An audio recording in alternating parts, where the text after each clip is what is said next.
আমার কাছে একটা লঞ্চ প্যাড ছিল, আমি এটা ইস্তেমাল করে সেলুনের উপরে চলে যাই। তো সেলুনের উপরে যাওয়ার পর দেখো তোমরা কি হয়। সেলুনের উপরে যাওয়ার পর আমি 100 বছর ঘোরাঘুরি করেও কোনো এনিমি পাচ্ছিলাম না। তখনই দেখি আমার সামনে একটা এনিমি, তো এটাকে একটা শট আর একটা শট দিয়ে ডাউন করে দেই। তো এখানে আমি আমার বন্দুকের ভিতরে অ্যামোগুলো রিলোড করে নিচ্ছিলাম। তো আমি প্রোটিন খেয়ে নিচ্ছি। প্রোটিন খাওয়ার পর গ্লোবালটা ফাটিয়ে আমার কিলটা কনফার্ম করব।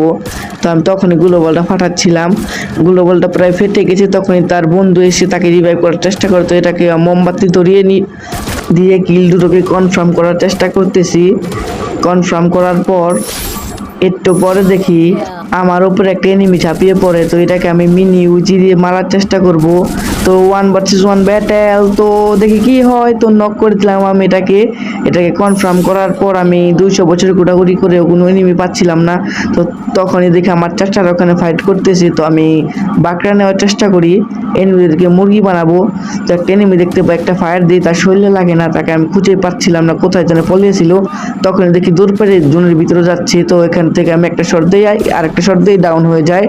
কিলটাকে কনফার্ম করার চেষ্টা করছি, তখন আমার সামনে গ্লোবাল টিভি লেগে গ্লোবাল পড়ে যায়। কিলটাকে পাওয়ার পর আমি জুনের ভিতরে মুভ করতেছিলাম, তখন দেখি আমার ভাইয়েরা ওখানে ফাইট করতেছে। তো এখানে আমি একটা 101 লাগাইছি, দিকে আরেকটা ওখানে দাঁড়িয়ে দাঁড়িয়ে পুটিং খাচ্ছে। তো ওটাকে মারার চেষ্টা, তো ওয়ান টেপ মেরে ডাউন করে দিলাম, কিলটা দিয়ে কনফার্ম করব। তো তখনই আমাকে নক করে দেয়। রাগ করলা বারবার শুধু আমার উপরেই।